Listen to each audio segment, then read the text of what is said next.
les amis, j'espère que vous allez bien, ici Clem. Aujourd'hui on se retrouve pour parler d'une vidéo training. On s'est tous demandé pourquoi tout le monde ne charge pas pareil en musculation ou pourquoi une personne va pouvoir prendre un petit peu plus de muscle qu'une autre. Du coup dans les salles on voit pas mal de personnes qui veulent devenir le plus fort possible en se disant ah bah cette personne là elle met tant sur tel exercice donc si je fais la même chose je vais devenir aussi musclé qu'elle. J'en vois encore beaucoup qui se basent sur le potentiel de force pour pouvoir comparer leur niveau. Aujourd'hui du coup on va essayer d'élucider un petit peu ce mystère, essayer de vous expliquer les choses pour que vous compreniez un peu mieux comment ça fonctionne. On va du coup commencer ce premier chapitre en parlant de la force. Comment ça se fait qu'une telle personne et une autre à niveau égal aient des différences au niveau des charges et des différences au niveau des performances.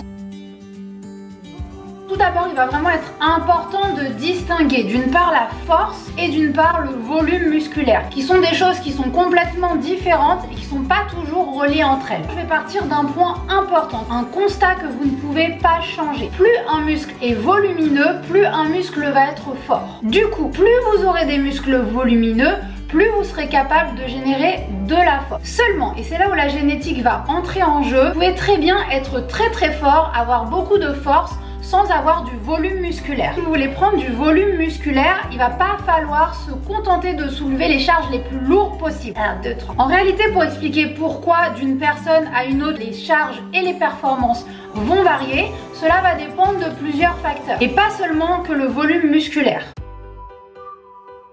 En premier, il va falloir prendre en compte la répartition du nombre de fibres musculaires et surtout le type de fibres musculaires présents dans chaque muscle. Pour faire simple, Pour faire simple, dans chaque muscle, tout le monde a différents types de fibres musculaires. En tout premier, vous avez les fibres rouges. C'est celles qui sont les moins volumineuses, mais c'est celles qui sont le plus endurantes. Celles qui vont être sollicitées lorsque vous faites des efforts continus et modérés. Oh, j'ai réussi à placer une phrase sans bug. Puis d'un autre côté, vous avez les fibres blanches. Ce sont les fibres les plus rapides. Ce sont les fibres les plus volumineuses. C'est celles qui vont être préférentiellement sollicitées lorsque vous réalisez des efforts courts et intenses. Bon, il existe aussi un autre type de fibres intermédiaires, mais pour simplifier, on va déjà se concentrer sur ces deux-là. Vous aurez donc compris, plus un muscle possède de fibres blanches, plus au final il va être fort. Et malheureusement ou heureusement pour vous, la répartition des fibres selon vos muscles, ça va être le résultat en grande partie de votre génétique. Ce sera une chose du coup très compliquée et assez longue à changer. Ça va nécessiter une adaptation dans votre entraînement. Ensuite, votre force, ça va dépendre également de votre capacité à mobiliser vos fibres musculaires. C'est ce qu'on appelle dans le jargon la synchronisation des unités motrices. Et cela va dépendre essentiellement de votre expérience et de votre niveau de pratique. Je m'explique. Si vous n'avez pas ou peu l'habitude de vous entraîner, alors la capacité de mobilisation de vos fibres musculaires sera forcément moins élevée qu'une personne confirmée ayant l'habitude de contracter ses muscles pour travailler. Wouhou! Cette capacité de recrutement des fibres musculaires va être du coup aussi influencée par la concentration que vous mettez pendant l'exercice, mais aussi selon votre expérience, vos niveaux de pratique et votre contraction volontaire. Tout va se jouer sur votre façon de réaliser votre exercice. La concentration et surtout la contraction volontaire de votre muscle va jouer énormément. Par exemple, pousser simplement une barre au squat, ce n'est pas du tout la même chose que contracter ses cuisses pour déplier les jambes. La contraction simultanée de vos muscles doit être responsable du mouvement et vous permet de réaliser des exercices bien plus productifs que si vous vous contentez juste de faire le mouvement. C'est principalement pour cette raison que les débutants vont pouvoir prendre beaucoup de force lors des premiers mois sans forcément développer leur volume musculaire.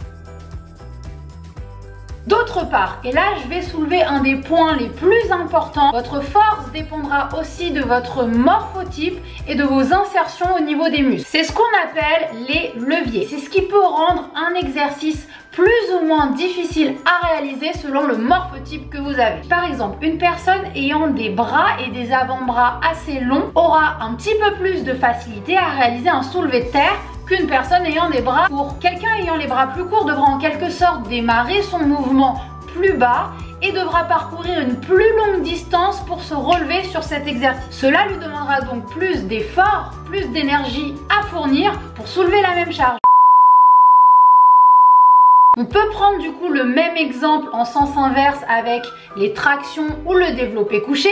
ou une personne ayant des os longs seront beaucoup plus désavantagées que les personnes ayant des os courts, mais également pour les squats avec la différence de longueur au niveau des os des cuisses qui va rendre l'exercice plus ou moins difficile. C'est pour ça que généralement on dit que la musculation et que la force est entre guillemets plus difficile à développer chez les personnes plutôt grandes ayant des membres plutôt longs que chez les personnes qui sont plus petites.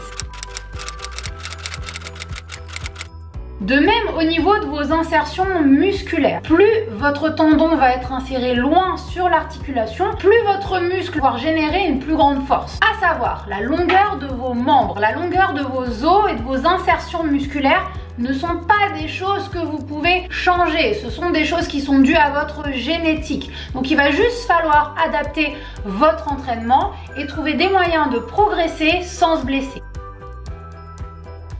Et on n'a pas encore fini. Votre force va dépendre de la vitesse d'activation de vos fibres musculaires. Encore une fois, on peut voir que tout est lié car plus vous aurez de fibres blanches, plus elles pourront être activées rapidement pour produire de la force. Cela dépendra de l'efficacité de votre système nerveux, de la vitesse à laquelle votre cerveau va envoyer un message à vos muscles pour leur ordonner de se contracter et de produire l'effort. Plus l'activation sera rapide, plus vous aurez de la force rapidement et plus le travail sera facile.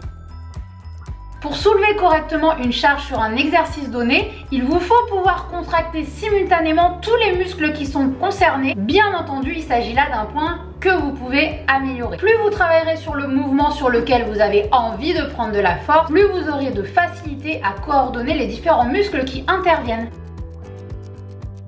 Et enfin, le dernier mais pas le moindre, votre mental, la capacité à vous conditionner avant et pendant une série. Une des techniques que j'utilise souvent, c'est d'aller visualiser dans ma tête la série avant de me lancer. Il est important que vous ne vous mettiez pas dès le départ dans une situation d'échec, bref, que vous ayez confiance en vous. Voilà, donc je pense que je vous ai tout dit. Vous avez pu voir qu'en grande partie, la force, les différences de performance sont expliquées par la génétique, mais il y a des points également sur lesquels vous pouvez bosser pour améliorer cela. C'est pourquoi je vous invite à ne pas vous comparer en termes de performance à une telle ou une telle personne, car en fait tout le monde est différent et tout le monde aura ses spécificités pour progresser de la manière la plus optimisée possible. Voilà, j'espère que ce contenu vous a plu, vous a un petit peu aidé à comprendre comment fonctionnaient les choses. Si vous avez aimé, si vous n'avez pas aimé, mettez-le moi dans les commentaires. N'hésitez pas à mettre un petit like, à vous abonner pour le soutien. Vous pouvez également me retrouver sur mes réseaux sociaux et on se retrouve bientôt pour une nouvelle vidéo. Ciao, ciao.